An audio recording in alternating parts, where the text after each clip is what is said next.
Hi, Flint. I just wanted to send you a message. I've been thinking about emailing for a while, but I never quite get round to it, or it's kind of always feels too much to format it and write it down with everything that's going on. But what I wanted particularly to respond to was what Ben mentioned at the end of the last inquiry. I mean, he so beautifully described it, didn't he? With you're describing the water we're drowning in. And what a beautiful way to describe conditioning. I mean, because that's what it is, isn't it? And it's I think I personally have found it kind of really difficult in a way. And I can look back to when before I had any practice and I was just in everything and it was just me. That's just the way I was. That's just me. And so caught up in it all. And then I moved forward a bit and start doing the practice. Well, it was Hakomi, and then it was kind of, well, now I can recognize, that shift from just being in it to the box, being in the box, but knowing I'm in the box, knowing I'm caught up, but not knowing what to do, having no way of changing that. Just this is my reactivity, this is my response to the world, this is who I am. But really seeing it and really thinking, oh my goodness, I'm just, this practice is just making me worse. And then I went to the next stage where, I started working with koans, and the one in particular I've been working with for a year now, which I worked with for over a year, was don't be predictable. And this really helped me to create a space to begin to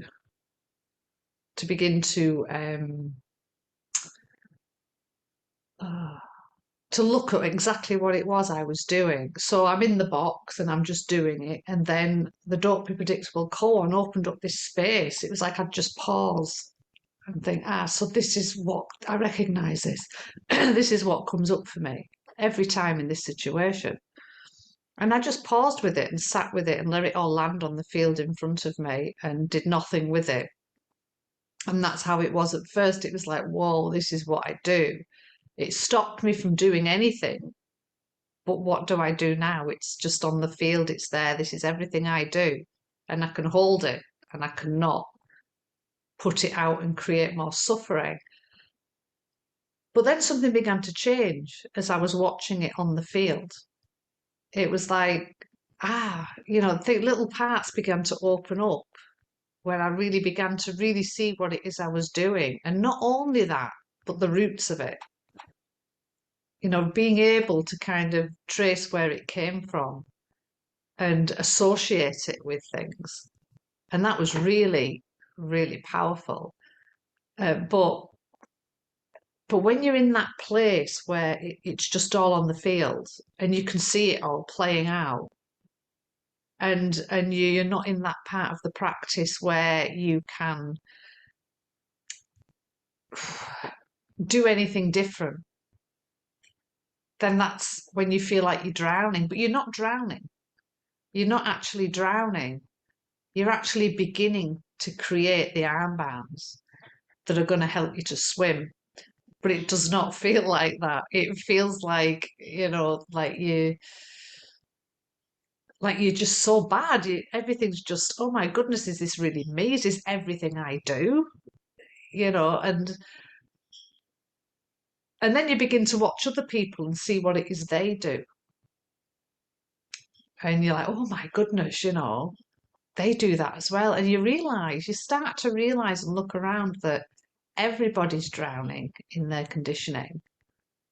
Some people are just, in it and they're not drowning. It's just their world. It's how all the strategies and everything that we've learned over the years to keep safe. But at some point, they start to get outdated. They're not serving us anymore. And I think that's what Ben's talking about. I can't talk for Ben, but for me, I think it's, we start to feel like we're drowning because these strategies we can see them, we can see everything it is we're doing, but we they're not serving us anymore. It's not what we want to do, but we can't shift. We don't know how to move from it. We don't know, that space isn't there yet. And it's that patience, isn't it, with the practice and trust as well, that that space will begin, that capacity. I've noticed in myself that capacity is expanding, that space is getting bigger, where I can have, where I can sit in it and I can see what I'm doing and not be that, not be drawn by that, not be piloted by that, where I can just change the course, if you like. But then there's other days, like when my bandwidth's narrow, there's so much going on and everything's happening and there's all kinds of different stresses around. And I think that's when I find that all the old ways of conditioning come in, but there's no space. There's no space again. I'm in the box again. And it's like, oh, but this time I'm in the box, but I can see myself in the box. And that can feel even more frustrating. Like, well, surely I should know not to be in the box, but I'm in it and there I am and I'm watching myself in it. And then the feelings, and then I come out of the box, but then all the feelings and emotions of being in the box are still there. And sometimes it's really difficult to shift those.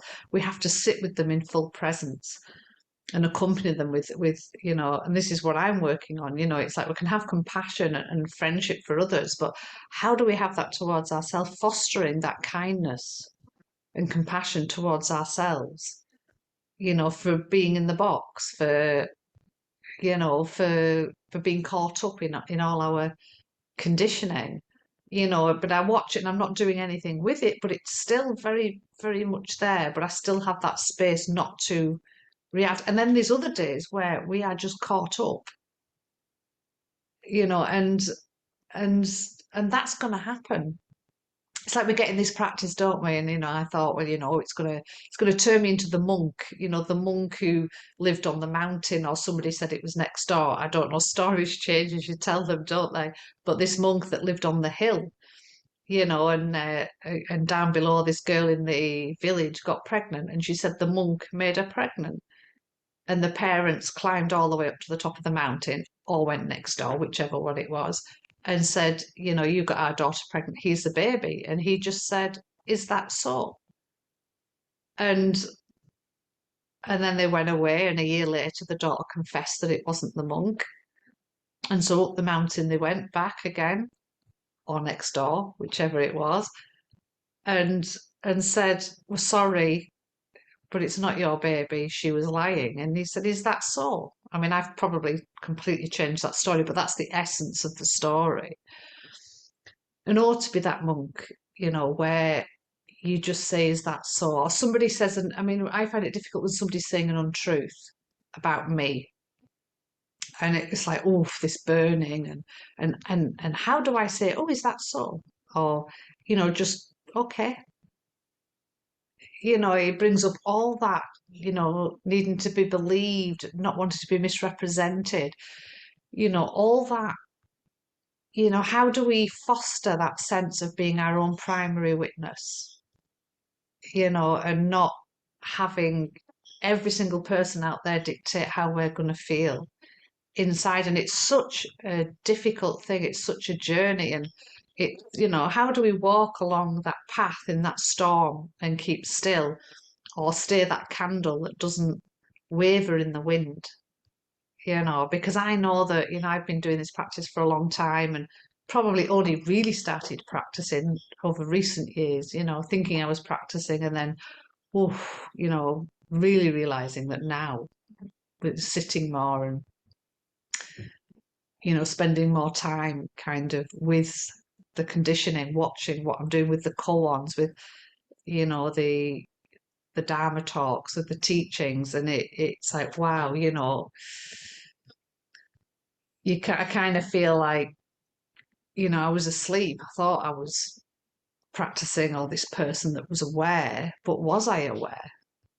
And now that I'm becoming aware, it's like, oh my goodness, it can really feel like, we are just getting worse, when actually we're just, it's being illuminated, isn't it? Everything that we are is being illuminated. And that's like, whoa, and it's quite something, and it takes quite a lot of, we need each other, we need the Sangha, we need the teachers, we need support to do this, and we're not expected to just, all this to come up and in front of us and to just deal with it on its own. It's why we have a Sangha, it's why we have teachers, because this is tough work. This takes a lot of strength and a lot of staying, and it's so easy, isn't it, to run back into, just to run away from and to hide from it. But I find now that I can't do that. There's no going back. It's like now it's all illuminated. I can't just go back where I'm just in it and buried. It's illuminated now. I can see it, and now I can't ignore it. And now I have to do something with it. And there's days when I'm tired, and there's days when, you're under par and you just want to curl up under your duvet, under your conditioning and just staying it, or somebody makes you really angry and you just want to like, be whatever that is, it's quite a journey, it's quite a thing. But on the other hand, it's like the space, the gaps it gives you, the choices it gives you. I'm just talking about, when we're caught up and talking about when it's illuminated and how we can feel like when it's all getting worse. But what about after that? What about when we stay with the practice long enough and then we can really just pause and make those choices? It's never going to get rid of our condition. It's not going to get rid of my conditioning, not in this lifetime, but how can I ease it? How can I soften it? And I guess that watching it, that creating a pause with the koans, with the teachings, with it's that watching it, sitting on the field with it, sitting beside it. It's like that verse, isn't it? Between right and wrong, there's a field. I'll meet you there. And that's where we meet our conditioning, not with judgment, not with criticism, but with compassion, with love, because it has served us well and it has made us survive right till now. It has got us where we are today. And it's also what's given us the strength to do the practice, what's driving us towards the practice. And I always think, one of my greatest teachers is my mother, because she gives me so many Dharma gates, for me to walk through, or anybody that kind of upsets me is, that I get upset by. It's like, it's a Dharma gate, it's an opportunity to really look at what that's about. What is it? Why am I getting upset? And that Ben saying that, it's the water, you're giving us the water that we're drowning in. Wow, that was quite incredible, Ben. I loved that. And it's so true. It does feel like we're drowning. I can wake up some mornings and it's all you get that little bit of peace, first thing in the morning. And then everything just comes in, and it's that bit of peace in the morning that we're after in the everyday, in the everyday interaction, in the everyday thing, that moment before it comes in, creating that space, and then it comes in, but we can see it. We've taken a breath, we've paused, and that gives us the capacity and the energy and the strength to sit with it and to do something different. And that's what this practice has given me. It's been so transformative that I have a choice, not every day, not every moment, not every second, but sometimes I have a choice. And that has made a huge difference in my relationships, in the way I interact with the world, others, in the way I interact with myself, and how I see myself. Before, in the early days, when I was all caught up in it, it was everybody else that upset me. If somebody upset me, because they were obviously horrible, they weren't being nice, so of course it was their fault. But with the practice, I've learned that I can't change that. Of course I can't, but I can change how I am in relation to it all. and I can create that gap, and I can look at why is it triggering me? Why is that bringing me down? Where's that stemming from? You know, that little girl that was at school sat on the table getting left out. You know, so there's certain things that will trigger things in me, and I can easily blame it on somebody else being unskillful or not very nice, but I don't have to be blown around in the wind all the time. I still do, and still am. But I do get those times where I have that choice, and I do get those moments of rest, you know, where we rest between, you know, the ourselves, the world, what comes towards us, and then our reaction, but resting there before we have the response, just resting there and staying. And that has given me so much more energy, because the energy we use up with our reactivity and condition is immense. It's quite something.